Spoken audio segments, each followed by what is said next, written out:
Hello dear students and welcome to our class in science. Science this year in 9th is divided into two parts, Science 1 and Science 2. Science 1 and Science 2, if you want to know the number of chapters and which other chapters included, you could refer to page number 215 of your textbook. You would get an idea of which chapters are included in both the sections.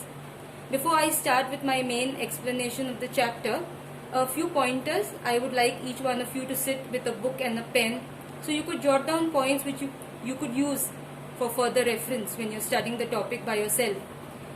I end my teaching with a question bank today, and therefore if you could take down the question bank, it would help be a test kind of form for you to re-evaluate whether you've understood the topic or not. So let's start. Are we ready to start? So we start with Science 2, chapter number 6, Classification of Plants. Before we directly go into classification of plants, let's use something we have studied in our 8th standard. We studied classification of living things done by Robert Whittaker, who divided the entire living things into 5 kingdoms. So we have living organisms divided into prokaryotic and eukaryotic. Prokaryotic were organisms which were at the start in the crude form. Organelles did not have a membrane, they were open in the cell. And you had eukaryotic, which had every organ in the cell having a proper membrane. Prokaryotic gave rise to the first kingdom, that is Monera. Eukaryotic were further divided into unicellular and multicellular. Unicellular giving rise to the second kingdom, Protista. Multicellular could further be divided into with cell wall, without cell wall. Naturally, the ones without cell wall would be kingdom Animalia. With cell wall were further divided into autotrophs, that were plantae, and heterotrophs, which were fungi. Now in standard 8, we covered Monera, Protista and fungi, 3 kingdoms. In standard 9, we will cover the classification of plants.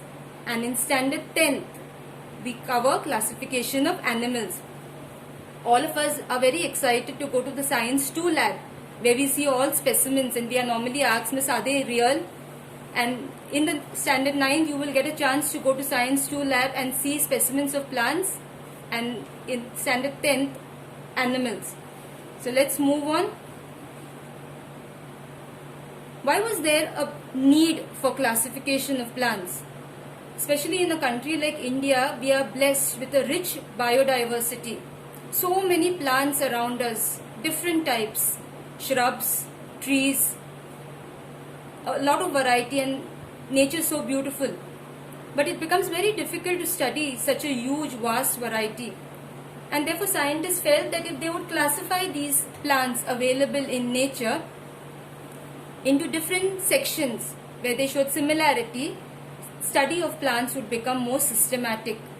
That led to the classification of plants. So let's move now to our main topic for the day, the classification of plants. Now when scientists wanted to classify plants, they needed a criteria, what helped them to decide. So let's go through topic 3, that is basis for classification. This is all there in your text. But what I have written and what you can see on the screen right now are main points which should be written in your answer so that you score maximum amount of marks. So let's look at the first point, the presence or the absence of organs. Now I am talking about plants. Plants do not have organs. So what am I talking about over here? I am talking about a plant having root, stem and leaves. There are many plants which do not have root. They have root-like system, stem-like system, leaf-like system. We'll be seeing and studying more about them this year. The second point, the presence or the absence of separate conducting tissues. Now in plants, you have water carried by a conducting tissue, xylem, and food carried by a conducting tissue, phloem. The third point, the presence or the absence of flowers, fruits, and it could be seeds as well. Now if you look around, there are plants which do not have flowers and fruits, and some which have.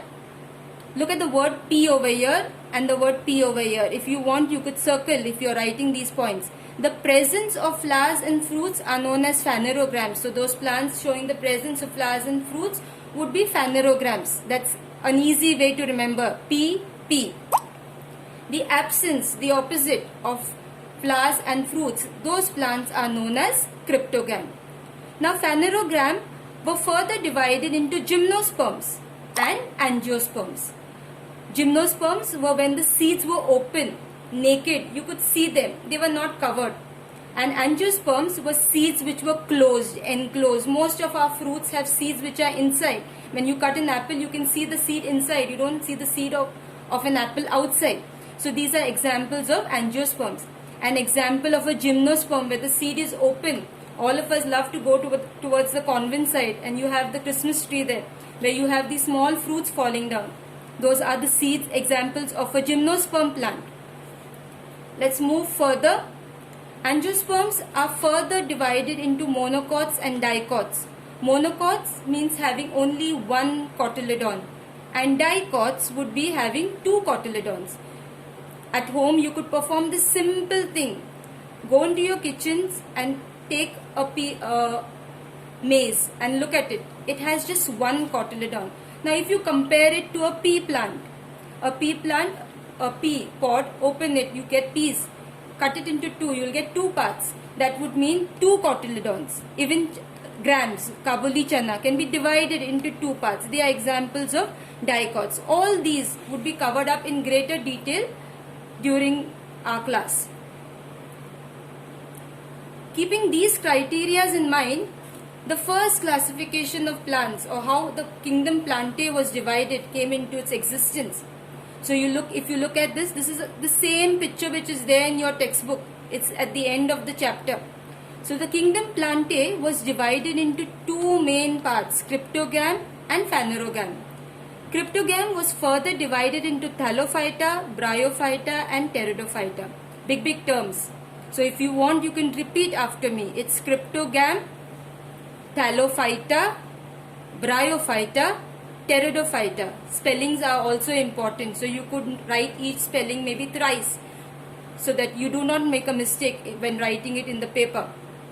Then you have phanerograms divided into gymnosperms and angiosperms further divided into dicots and monocots. If you look at this kingdom Plantae, how it was classified, we are using the exact points which we used just now for the classification, the criteria for classification of plants. So if we could just use this as a recap of our classification, the kingdom Plantae, plants, we had to classify them because there was such a huge variety. If I wanted to study them, I wanted them to be put into slots, into groups. That was classification. So plants were divided into cryptogram and phanerogram.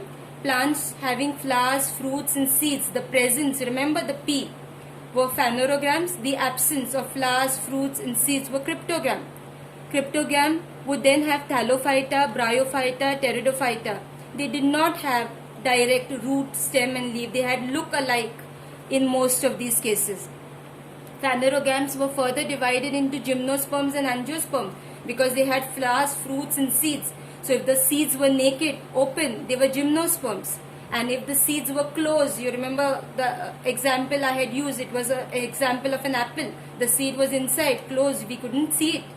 These angiosperms were further divided into monocots and dicots. Mono means one, di means two. So I feel if you use this method of classification, plants would be understood to a better extent. It would lead to a systematic study of plants. Now we will only focus on thallophyta today. I am going to show you keywords, key important things which have to be written as a short note. Now I want you to also remember, why have I focused on these concept maps? You will look at my question bank at the end of the session, wherein I have asked you to draw. These are activity based questions which come in standard 10th and your standard 9th, and your standard 9th will be, we are training you for standard 10th. So let's take our first subdivision of the cryptogams, that is thallophyta. Now thallophyta, I have written it in point form. It's a big paragraph, huge paragraph in the text. I would request you to write down these points. It will help you. You have to just form or frame sentences, and write it in the paper. But these are the keywords which have to be present in your answer. Thallophyta, first point. It grows mainly in water. It could be fresh water or saline. Fresh water has less quantity of salt.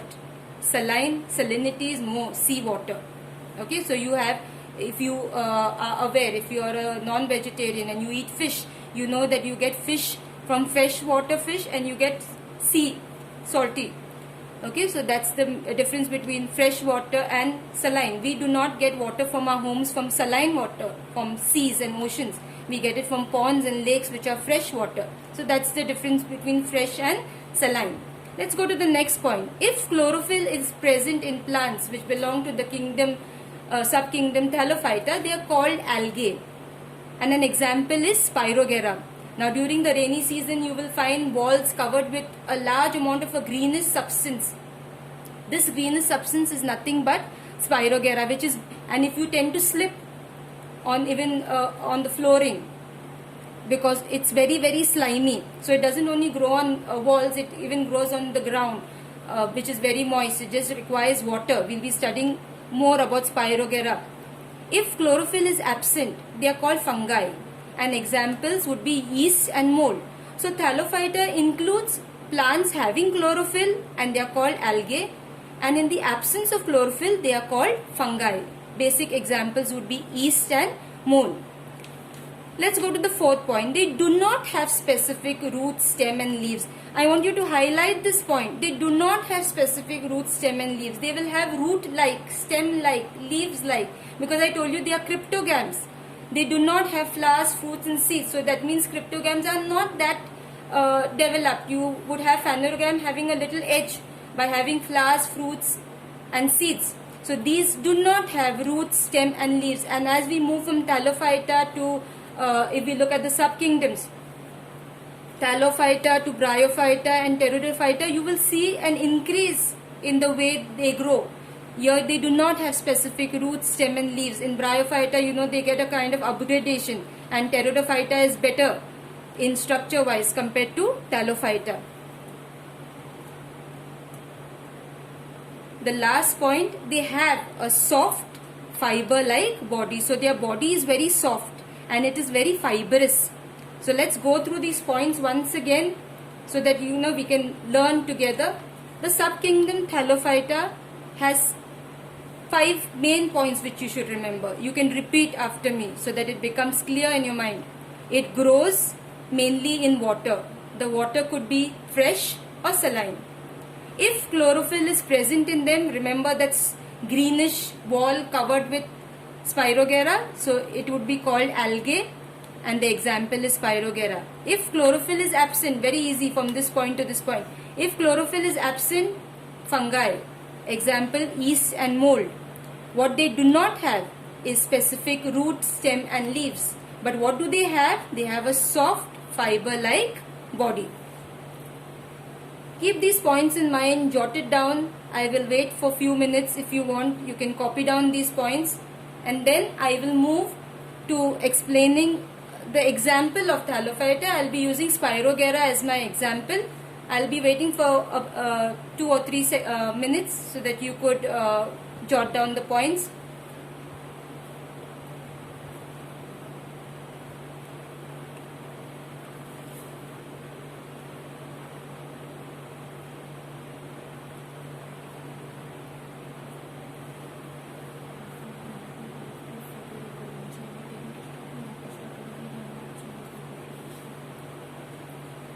Let's move to Spirogyra.